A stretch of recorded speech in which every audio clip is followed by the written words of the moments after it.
February 15. And yun na yung presentation ng mga candidates. So, I don't know if it'll be a press presentation or just welcoming the candidates. Yeah, basta it's going to be a grand launch. Right.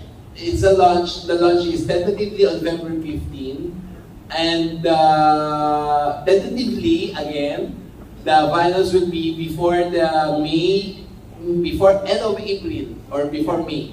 Yeah, so we are going to make it earlier this time because of the election. Yes. So, para hindi tayo sabay sa election, so... Baka malito sila sa candidates. Malito, oo, at saka... May lagay sa balota. Hindi, medyo magulo ang election. So, it's going to be earlier than the election. Okay. So, it's April. May follow-up question po ako. Mag-stick po tayo kung sino lang yung nasa top 5 kasi ang daming pageant fans yung naguluhan. Like, what happened? May, aside from Chelsea, the winner, and the first runner-up to fourth runner-up, the other crowns hinugot sa top 10 na finalist. Okay. Medyo mahirap na tanong yan. Anyways, there are a lot of crowns. Still, pareho pa rin ang crowns, but it's a surprise. We cannot tell you as of the moment. Kasi ayaw kong magbitaw ng salita and then, ay, sinabi ni Max, ganyan-ganyan. And then, babaguhin natin. We don't want to retract anything. That's why, of course, almost the same, but meron lang konting changes. And regarding sa kwento mo na naguluhan yung mga tao, actually, it's not the problem with MPPH. Sa mga, sa mga winners, they just want Miss Universe Philippines flag. That's the reason behind. But there's nothing wrong with that.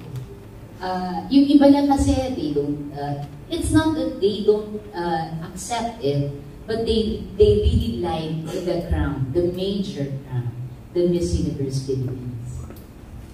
Last one question. For 2025 po, may target na province na po ba? Kasi if ever, baka allowed the media to cover the event if ma-open siya. Kasi last time, nagkabiglaan din hindi ready yung pageant media and we really wanted to support the Miss Universe Philippines organization. Oh, thank you very much. You're so sweet. Hindi. Minsan kasi depende actually sa nag-host. Oo. Siyempre, if their schedule, no, I mean the host city or province, depende sa kanila yung scheduling eh. So, we don't have any hold on their schedules. So, pag sinabi nilang, okay, May, go na sa May 15, that's the only time that they have. So, they allotted this time for us. So, it's really hard. So, we cannot tell pa. Pero, there are a lot of provinces and cities who are very interested to host Miss Universe Philippines. Non-final ba? Hindi pwedeng. Okay. Pwede bang mag-name ng ibang ng some of the provinces? Possible. Ikaw ha? Hindi ko pwede kasi pag hindi natuloy, yan ang magiging problem. Kasi mahirap i-mention yung mga names ng mga prospective provinces kung hindi patuloy. Kawawa naman sila. Pag hindi natuloy. But Yung high society. Oh my God! hello? 1-4. For now, it's 14. More or less. And regarding dun sa residency, kasi parang nagkaroon ng issue Yes, sa Miss Universe na dapat kailangan resident ng Philippines or ng isang country. So, paano po iyon? That is why we're going to have a meeting on tomorrow actually on how to deal with it. Later. Later actually. Pwede po ba i-type namin yung Ano na? Pwede po ba i-type? Hindi kasi, pero tama ka, it was released already na dapat at least 6 months of residency sa country that you are representing.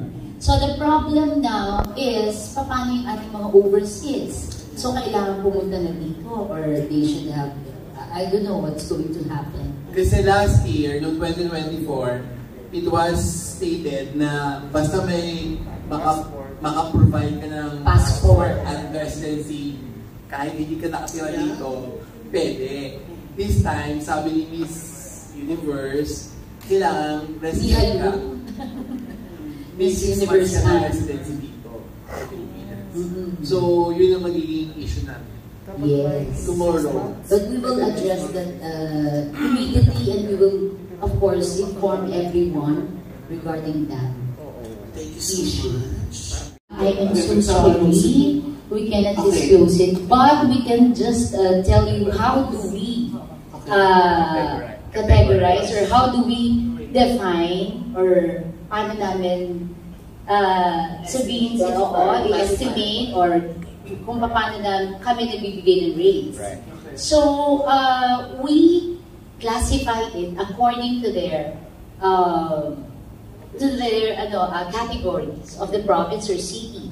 Component, independent, or highly urbanized. Pero yung highly urbanized, dalawa yun. Meron kasing, like Cebu province, highly urbanized siya, pero hindi siya highly urbanized lang. More pa, kasi dalawa yung category ng highly urbanized. Dalawang, mas grabe pa. Like here, highly urbanized naman ang Quezon City, Makati, Taguig, or Paranaque, pero merong mas mataas pa sa highly urbanized, like Makati. You cannot compare Makati to Pasay. So, sabi ganun. Crowning their queens pa lang po. And meron pa rin naman po na nag-a-appoint. So far, doon po sa mga list na nakapag-sign up na po sa inyo, do you think, because last edition is Bardagulan. Yes. Ito po, so far po doon sa list na ito, for yung mga nakapag-sign up na, do you think Bardagulan siya or mas pa, or ano po ang yes.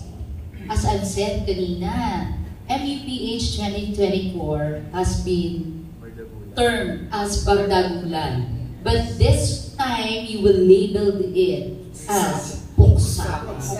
Kasi, ang tindi, may mga actresses, may mga, from different networks, may mga beauty queens, meron din tayong mga models, new faces din, pero marami rin mga familiar faces, and talagang saan talaga. That's the term. Miss Mags, pwede po paulit? We showcase through the magic. Yes. Kasi pag hindi, walk out. This is brought to you by Mags, ha? Yes. Special participation ba si Andre sa mga activities or events ng Miss Universe Philippines? Of course, depende sa production ng Miss Universe Philippines. And Andre is with Viva Artist Management already, so I cannot tell. They will decide.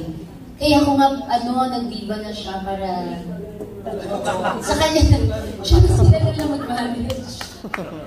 Anyways. Okay, another question po, medyo sensitive. Pero hindi naman kayo sensitive. Minus to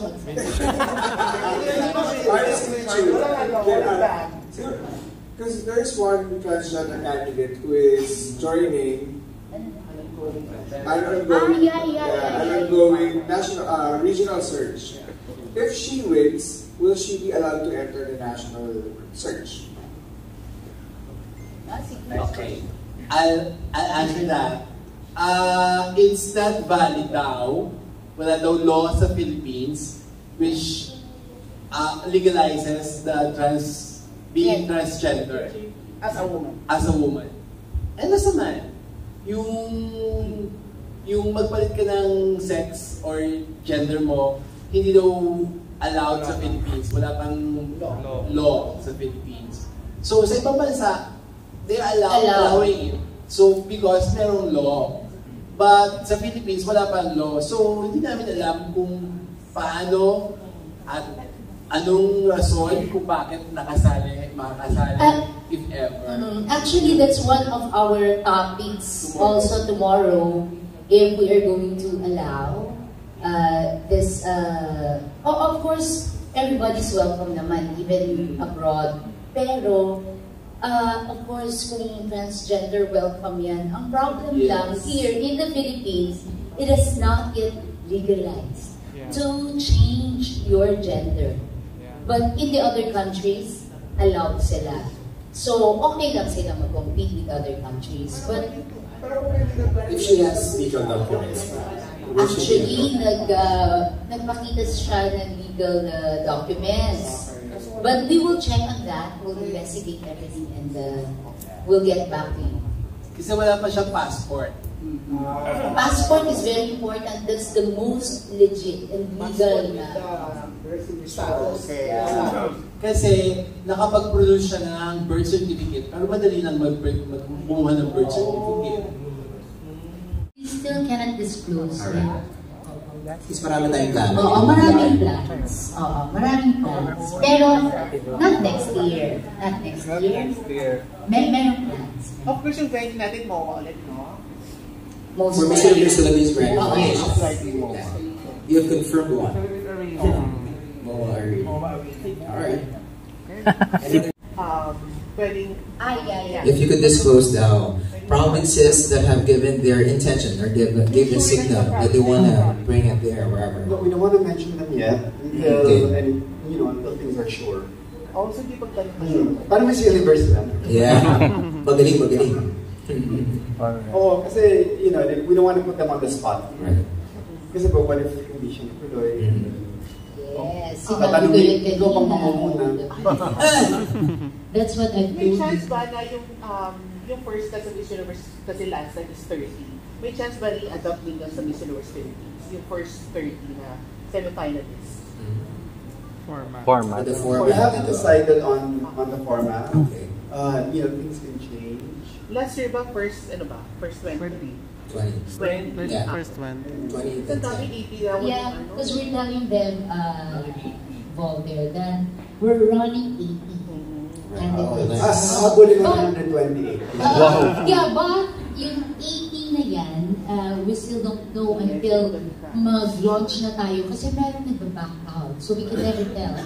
So it's not the final, but as of the moment, we're running 80. Amazing. Gaano ka-welcome ang Miss Universe Philippines or with the media na mag-cover for 2025? Well, we're going to be reevaluating. No, we're definitely going to be reevaluating because, for the longest time, and guys, I was also media, so alam ko how to balance. Alam mo yun, parang... Isang nilalo kami. Lalo na ikaw. Gender sensitivity. Pero kasi naiintindihan ko naman na, I know some of you want to earn extra. And, sometimes actually a lot of you, because you're not in the mainstream, hindi ka tulad dati, if you're mainstream, may salary ka, and then so, you expect that person would go to those events because of that. Pero ngayon, nakikita naman namin na, the vloggers, they also need to earn money. Right. But we also don't want to create an environment where it's taken advantage of. Kasi kayo din naman, alam niyo yung mga nangyayari na yan. Yeah. Correct. Don't name names. Don't At the same time, we're very, very open. But the problem is, kayo din naman, I learned that word gagay. Ano yan? Gagay. I learned it in Crashers. Ay, hindi high society. Walang invitation. No, because we also want to crack down on that. Not because we're trying to be exclusive or whatever, but we want to protect the organization and the girls. Right. So, and the delegates have to be protected in every way possible because they're under our care. And we hope that kayo, magiging partner namin kayo sa, sa pagtulong sa mga candidates, sa mga delegates. And I know a lot of you really help and really push them. Alam mo yung mga small conversations ninyo on the side or yung mga DM ninyo, it means a lot to them. On the way here, I was actually thinking, and I'm going to propose this, that we're going to come out with an accredited partner, accredited media list. We will give it to all the delegates, and only those people who are on the list will be allowed to interview the delegates. If the delegate gets interviewed by somebody who's not there without permission, that can be a ground for disqualification or penalty. The reason we want to do that is not to be strict, just because. We want to do that in order to protect kayo. Kasi I know everybody here who's here wants to protect the name of the media. If one of you, di ba dati, there's one media who's a bad apple, it affects everybody. Yeah. Not just in Miss Universe Philippines, but how the other organizations and other pageants treat you. So we want to protect the media as well as the delegates. That's why we want to do that. And we know that Miss Universe Philippines is the biggest platform from which bloggers or the media can earn money. And it's good, if everybody can earn. That's something that we would be so happy. But it also has to be, in the right place. And magiging katulong namin. Kasi dati, may mga nalalaman ako kasi may nagsasabi. And I appreciate that. Hindi yung pagsusumbong, but that's also just protecting the media. Yes. We're coming from a good place. It's during the preliminary competition, so naging parang, I don't know kung big problem ba to, pero nalungkot the fans and the audience and the media nung moment na hindi inallowed the cameras for everybody. So this time po ba, magkakaroon ba na open ulit para happy ang lahat? Okay, or ipoprotect ang, or is ipa-priority yung safety and kagandahan ng show? Let me explain. There's always a reason why things are done. And we don't do things just because feel namin. We do it with a purpose. For example, just a prelims. Of course, it would be great if ako mismo, diba, even before, I would love to keep posting real time. While it happens. But, because of what happened last year, and alam mo yung parang, yes, the organization, yes, we're an organization, we are doing our best every single year. Otherwise, we would not be where we are today. But, we still sometimes get affected. You'll see so many negative comments, ang pangit ng lighting, ang dilim-dilim, ang ganito-ganito. And sometimes those things, even though we address it during our meetings, we address it by getting new people, sometimes in production, it happens right there, beyond our control, not making an excuse, but what we want is, we want to be able to protect that. To avoid any negativity. Yun lang naman yung kasi nawawala yung focus pag dun sa prelims tapos lumalabas, tapos ang daming mga nagne-negative. It's really annoying actually. For people it's like, what, just don't watch. It's as simple as that. If you think it's too dark and you don't like it, if you think the production is boring, go watch another pageant. It's not our loss. Okay? No, but seriously, because we don't like the negativity. If you're just going to be a negative person adding to that, we don't want that. But of course, like this year, we'll still assess that. Kasi alam din naman namin how that affects you. It's a partnership. Yes. Oh yes, it's a partnership, and we want to, of course, retain the good relationship with the media. Elevating the pageant. Yun na nga eh. You have to maintain the good relationship. Bakit may negative? So dapat we need to support one another as well.